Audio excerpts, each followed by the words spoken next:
Hello, I'm Will Yeoman, and welcome to another episode of Pod Street, Writing WA's official podcasts, where today I'm joined all the way from sunny Three Springs by Michael Trant. Michael, welcome to Pod Street.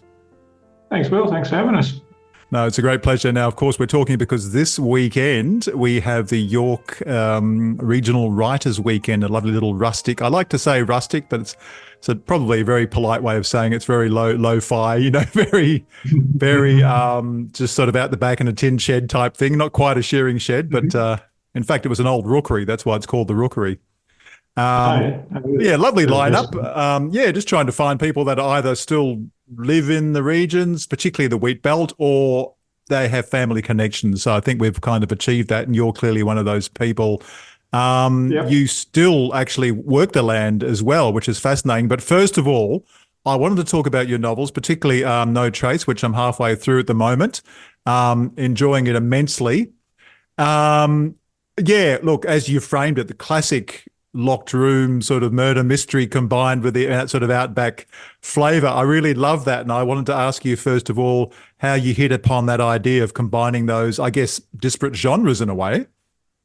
I'd love to say it was carefully thought out, but I didn't even realise it was a locked room mystery until my publisher said, "Oh, it's a great locked room mystery." I went, "Is it?" And then I thought about it and thought, "Oh, yeah, it is." Except in my case, the locked room is about 500,000 square hectares or whatever. I don't actually say how big the station is, but indeed, the circumstances that lead to it being called a locked room mystery are quite commonplace. Quite often you get cut off out there on station country, and the phone drops out and the internet drops out, and you're sort of on your own for a fair while. So it's nothing that happens in that book is quite unplausible. It's all pretty much all experiences that anyone who's ever lived out there.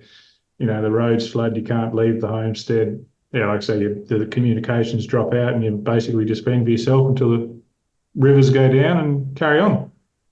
Yeah, but look, station life, though, kind of has featured heavily right from the beginning, hasn't it, for you with your first novel? So I'm kind of interested, and I'm guessing there's a personal link there with your fascination with life on the life and work on the stations. Yeah, so I was involved in Gabion Station out in the Murchison out in Yalgoo for a few years with my ex-wife, and she's still out there with her family. And we had farms in farming country, grew up around Three Springs, Eneabba area, and then we sort of moved up to Geraldton and had farming country there, and then ended up buying the sheep station, and it worked in really well with our operations. We were running feedlots and cropping, so right. You'd grow the hay on the farms and truck it up to the station, and you'd breed up big numbers of sheep on the station, then bring them down to the farms to finish them off. And it was a really good vertically integrated, I think, is the technical term.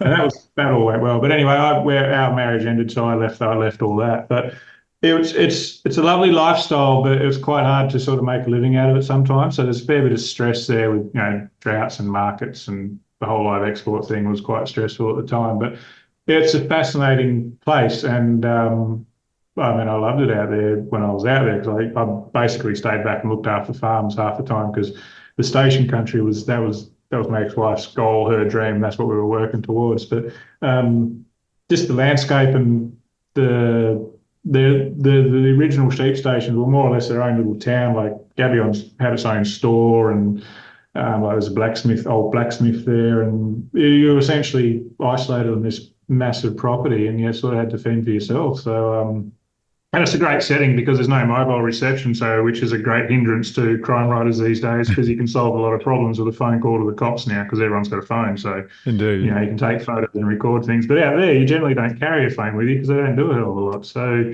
it gets rid of that little annoyance sometimes. It's just a really good setting, because a lot of the characters out there are quite capable. They have a unique set of skills, such as Gabe, our resident dogger, which comes into play a lot when it's not always trapping and killing dogs. So. Look, I'm interested too in that idea that you possibly, I'm assuming, of an evening, there's not a hell of a lot to do, and you might think, oh, well, then I just write a novel. It depends what you're up. Like I've always been an indoors person, so I've always liked sitting in front of a computer or I'm playing games. Anyway. Okay. took up writing anyway, so it wasn't a big stretch to sit down and start blogging, which is how I sort of started writing. Yes. Before that, it was mostly strongly worded letters to people who either thought we owed them money or owed us money. So they were generally quite successful, and I've always had a knack of being able to put my point across It would certainly politely but do. firmly. It would certainly Yeah, develop the and vernacular as I well. grew up.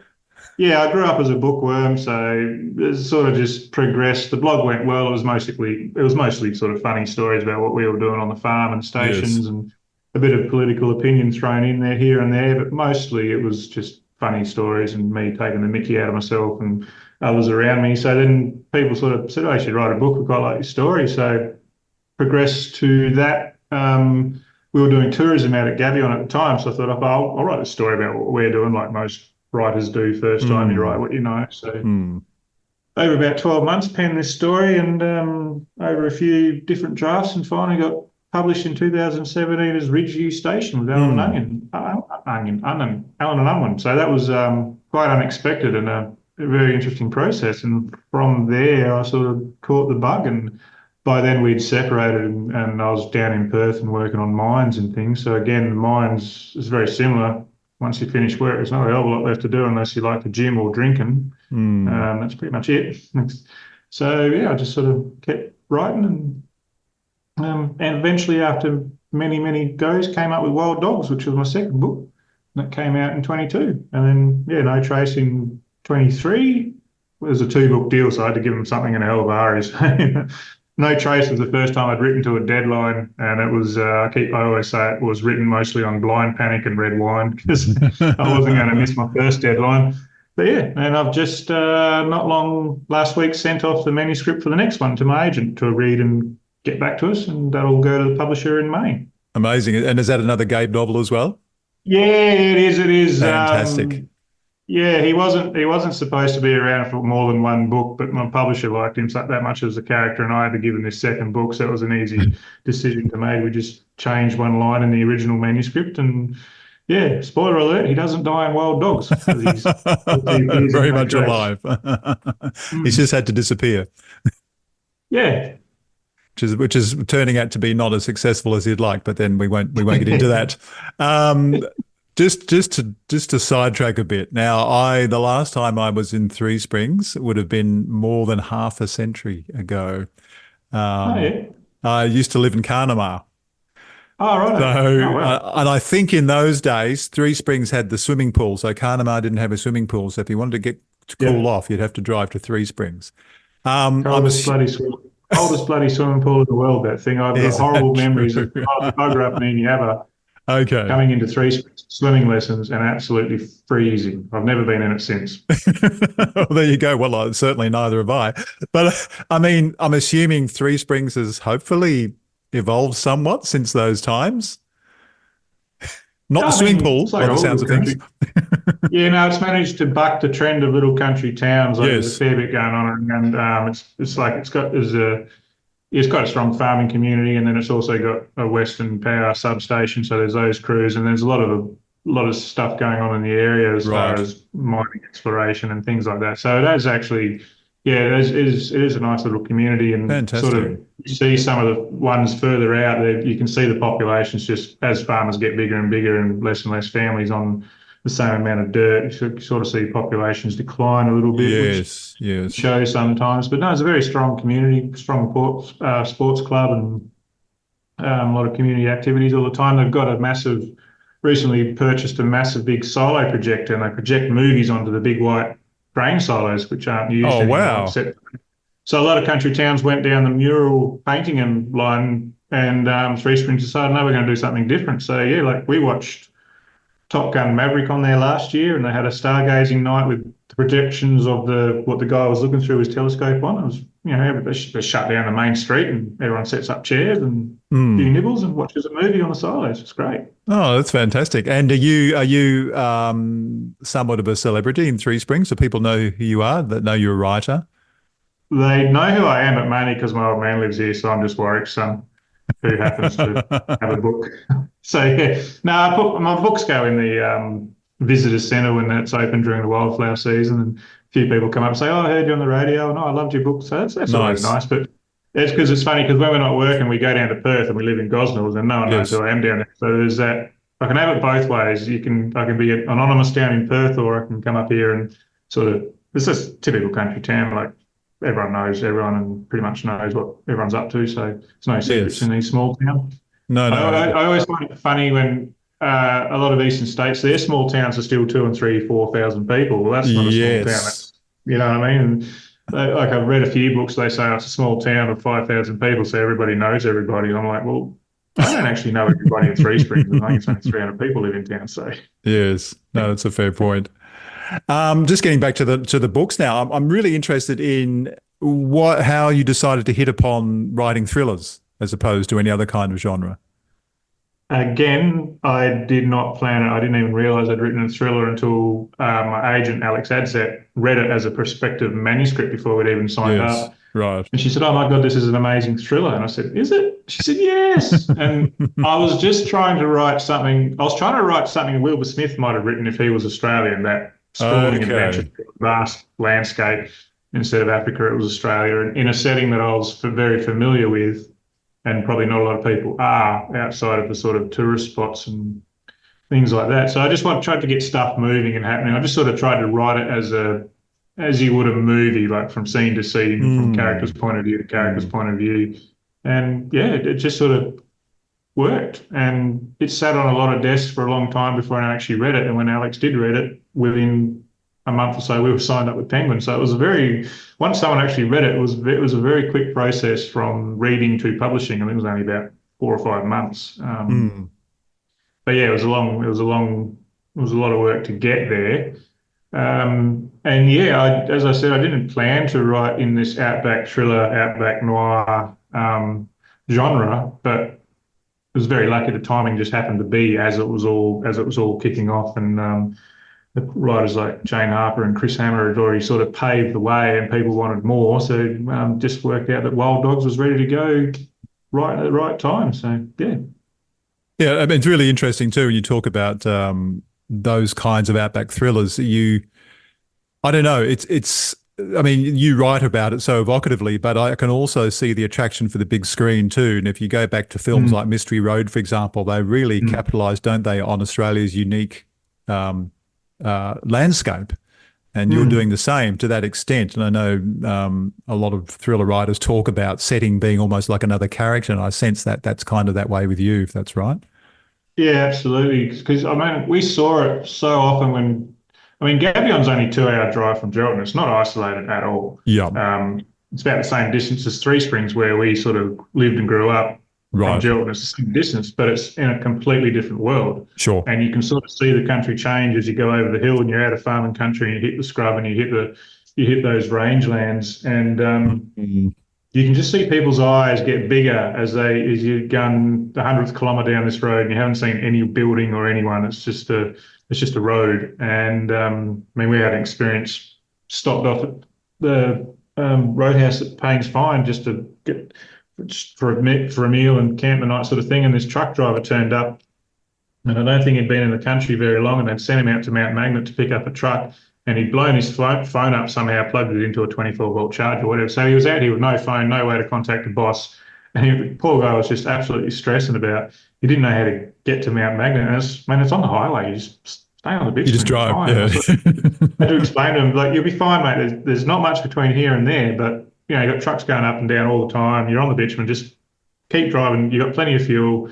You'll be fine. And if you have trouble, just pull over and put your hazards on, and someone will eventually stop for you. But if you haven't grown up in that world, it would be quite daunting. It'd be like dropping me in the middle of New York. I would freeze because I've got no idea where to go, and you know, I'm going to get mugged. And, you know, what's going to happen? There's too many people around. I can't see the horizon. So I even found that going down to Margaret River. Just that change in country, all of a sudden you're into big, tall trees and there's no horizon, and we'll sort of start feeling a little bit claustrophobic down there. So it's just what you're used to, I think. Look, I think you're right too. And I mean, on that note, I'm wondering, they talk about inland tourism, and I guess that's why a lot of the old stations have been converted into sort of, accommodation or certainly some sort of hospitality. But there still seems to be that focus on the coast. You know, we read about Australia's great coral coast and all the rest. Do you think that the inland, landscape is still underrated? Like it's still yet to be discovered by your average tourist?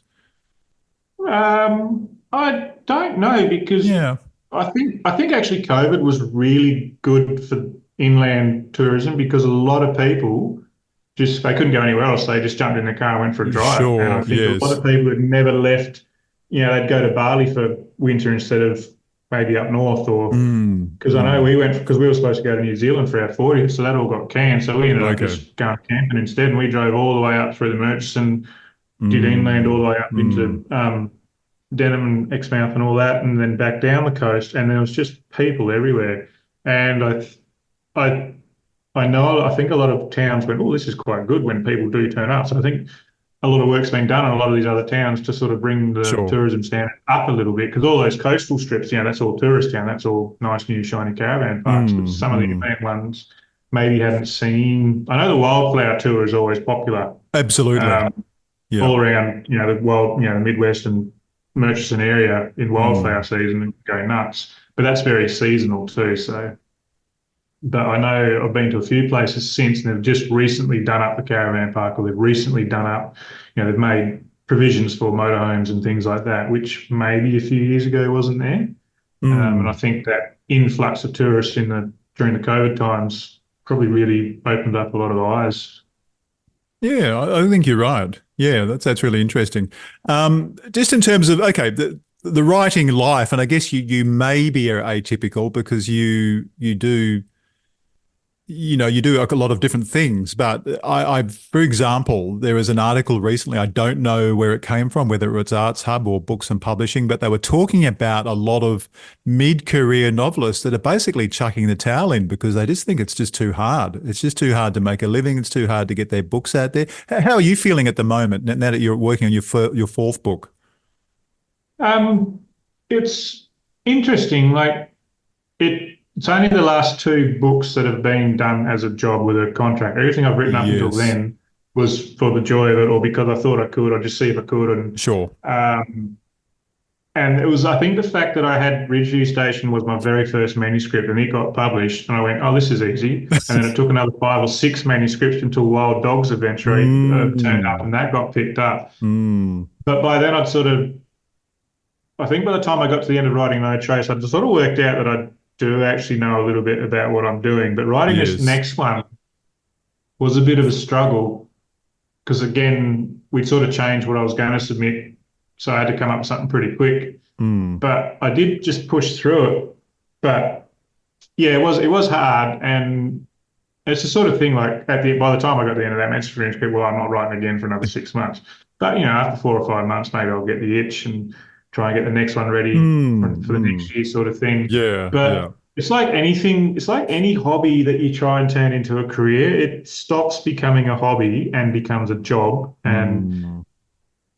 yeah, I mean, that is always the risk of doing what you love as a career or a job. I mean, I tossed up maybe instead of going down the writing path, maybe I could have gone down the musical path with guitar and stuff. But Mm, it mm. just felt the idea of performing every night or every weekend, going out and do late night gigs and things. It just that wasn't for me. So what I like about writing is once it's done, it's done. You don't have to keep doing it for that book. You go and do the events and talk about it. That's the fun stuff. That's the enjoyable stuff. But once the book's finished, you don't have to keep playing it for people. Like if you'd written a hit song, you'd be playing that song every day for forever. So yeah, I mean, if I had kids and I didn't work in it's a reasonably well-paying job driving tractors on a farm these days because you can't Yes, get anyone, so they pay good money just to sit in the yes. cab.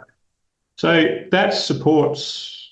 I mean, my partner. I mean, I basically had 12, 18 months off doing nothing but writing and generally swanning about doing not much once I left for Mm, mine. So I saved a little bit and, yeah. we don't have kids and um, it wasn't trying to pay 500, 600, $800 rent every week. So you can take the time and relax and do it. Just But enjoy it. trying to do it, these writers that try to do it in between raising 4 kids and a full-time job while struggling to pay, just paying everyday bills, they absolutely have my respect and admiration because, yeah, nine times out of 10, you're not going to make much money out of even if you become a mid-list author sort of thing, where you're selling reasonable numbers, it's still not. It would barely cover a normal wage. So it's a little bit of a cream on top. So you go. I mean, I still work reasonably well full time, and the stuff that I get for contracts, and you're slowly starting to get some royalties trickle in now. So that's nice. But I don't bank on it because it's just not. It's not concrete enough. You wouldn't go and get a home loan on the back of your advance last year because there's no guarantee you're going to get one this year. So it's like any small business, I guess. But yeah, turning that hobby into work can be really. I absolutely understand why some authors just go And I think if you have managed to get traditionally published through a big publisher, you're ahead of about 90% of the writers in the world anyway. So if you just pull up stumps there's no shame in that at all because I mean and it's only of those few that get published. There's only a very, very small percentage who hit the bestsellers and rocket into stardom. So I think if you've got 3 or 4 books out or whatever, and you've had a crack and they've been published and they've been well received, but they haven't hit those massive highs, well, that's fine. Like, there's no shame because it is hard. So yeah, it's not for everyone, and it's the sort of thing. Unless you really want to do it, you're just going to turn out average stuff. So you probably are better off just taking a step back, and you can always come back to it. I mean, there's no age limit on it. So yeah. No, that's true. I mean, that interests me too. So clearly you do enjoy it, and I'm just wanting to know what it is about the writing process that you enjoy so much that wants to keep you coming back day after day and keep writing. Well, when I'm actually writing, I don't enjoy it very much at all, but I like having Yeah, you're satisfied with the result. Yes. Yeah, so I like to see something at the end of it. So it's like it's like fencing. I don't particularly enjoy the fencing side of it. It's quite physical hard work, but it is nice to look at a nice new fence that you've just put up. And it is indeed.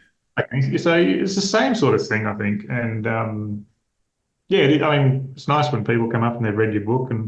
But even when I wasn't published, I quite enjoyed just the writing process because I mean, I wrote, like I said, I think I wrote there's three or four manuscripts sitting in the drawer that weren't accepted or couldn't find a home for, and my writing progressed. So I'll look at them one day and maybe go back to them and do something with them. But it's quite fun to write. So yeah, so I had the time and had the inclination, so I did it. And I'm assuming that that's how you'll continue. You're just, as long as you're enjoying that end product, you'll just keep writing. You don't have a particular sort of career goal in mind or anything like that. No, not particularly, because none of where I am now was planned. I didn't plan to be writing in the Australian outback thriller genre. It just sort of worked out that way. I mean, very similar to my writing process. I don't plan very much at all. We just start with a general idea and see where we end up. So I think that's pretty much apply to my career as well. We'll see what we end up with, and maybe an idea will come to me that will be completely outside of the outback thriller, and it'll take off, and who knows. But yeah, I mean, I would be very reluctant to sign up something like a 3 or 4 book deal because I just don't know that I'd be confident enough that I'd be able to deliver that, and I don't like making promises that I can't keep. So I mean, the last one, this one that we're doing now, that was a 1-book deal, and that was fine by me, absolutely fine, because I, again, had not much planned or prepared. The one that I was working on decided was too similar to No Trace, so I suggested maybe we keep that one in reserve, and if this next idea goes well, then we can do that other one. Yeah. Yeah, but after that, I'm like, nothing's coming to me at the moment, so we'll just see. But yeah, I mean, I'm pretty cruisy at the best of times. So while it's there, and while Penguin are keen to work with us, and the Outback Mire's huge, yeah, sure, I'll keep doing it. But if I run out of ideas, I won't feel too bad about it. I don't think. Try not to, but yeah, it's one of those things. Like there's no. I know some people have like 10 books planned out in advance, and this is their goal. They're going to try. Yeah, exactly. Yes. And I'm like, well, for a start, I've had to sort of bring his age down a little bit. I was wondering about that.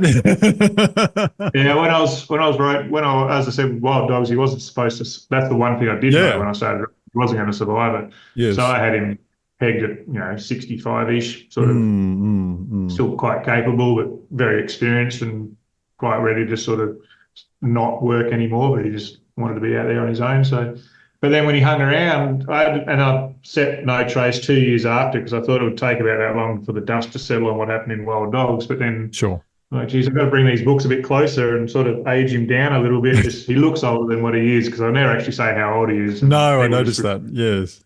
Yeah, they just refer to him as the old fella and all that sort of stuff. And well, when you work out in the sun all your life and you had a lot of stress, it does age you. So it's quite plausible that maybe he's pushing 60 now instead of. I'm always thinking, okay, between 55, 65, somewhere in that region. Yeah, that's sort of weathered, weathered. Yeah, weathered, well worn, weathered, creaks a bit when he stands up, that sort of thing. So, yes. And I mean, I've worked with quite a few characters like that. They've been around a fair while and they're fairly rough and hearts of gold, but that's sort of where Gabe came from. So, yeah, I mean. But yeah, if we're going to keep him around for a few more books, well, then those books have to be pretty close together because you can't just have a 2-year gap every book. All of a sudden, he's pushing 75, 80. So you're getting around the Zimmer frame. It starts to get a little difficult with some of the scenes. But it plays in well, actually, because he's not your average hero that can just flog anyone and, you never quite know if he's going to win the fight or not. Because he's not Jack Reacher. Yeah, exactly. He's not Jack Reacher. He's been described as, I know the publisher came out with that line, the Australia's answer to Jack Reacher, which I thought was a little strange until I read a few of those books. And it's not so much his size, it's more his attitude. It's the attitude is that, yeah, that's true. I'm gonna help this person. I don't really care what I have to do to do it. Yes. I'm helping them. So that's, I can understand that now. But that's where the similarity ends. Yeah, pretty much where it ends. Yeah. He's not 6'6" and 250 pounds or whatever it is. No, exactly right. I'm really interested to know if you've got much of a readership outside of Australia, and if so, what they make of this very unique Australian setting. I don't think it's huge. I've had a few comments from international readers, but nothing major. Okay. I think it's really only available in ebook overseas. Sure. I mean, New Zealand's technically overseas, but I don't. Indeed. It's sort of one. It's one, sort of one group. But no, I think what it is a lot of these books, not just mine, but other books, they're very much what the stereotypical Australian town is sort of thought to be by overseas people. Like a lot of them think, I'm fairly sure they all think we still live out in the bush. All quite isolated, but they don't quite realise that probably 95% of us live on the coast, in big cities. We are a very urban country, but it's just that it didn't start out that way, and it's sort of on the sheep's back sort of things. That thought still persists with overseas because when people think of Australia, they think of kangaroos and bush and stuff like that, and maybe Sydney Harbour and Sydney Opera House. But apart from that, it is mostly, I think, Crocodile Dundee and all that sort of thing. And I think a lot of Crocodile Dundee had a fair bit to do with that, actually. Sure. It's all Northern Territory sort of landscape. So these books do play into that because they are set in those settings, but the reality is most of us probably never even seen those places, let alone live out there. You're absolutely right. It's like perpetrating that mythology, isn't it, really? Okay, so look, I'm pretty happy with that if you are, Michael. I think that's fantastic. It's really given listeners and viewers a good sense of where you're coming from and what they can expect. Just to recap, so you are going to be in York Sunday. That'd be the 14th of April. First thing in the morning, 10 o'clock. That's not too early for you. I know it's not too early for you. No, it's fine. We're heading down to Perth on Friday and have a day in Perth. And makes it look like someone lives in our house there. And then, we'll poodle down to York. Just head to York. Yeah, that'll be great. Yeah, and as I say, there's a nice lineup of other, poets and other writers there. So we'll look forward to seeing you there. If anyone's interested, just head to the website, yorkfestival.com.au. Tickets are like $25 for the entire weekend, the entire festival program, not just the book stuff. So it's a pretty good deal. It's a nice weekender. Yeah. So it'll be great. Well, look, Michael, I'll let you get to bed. You're probably a little bit tired, or maybe you're just used to it. So thank you so much for joining us on Pod Street. No, Will, thanks very much for having us. No worries at all.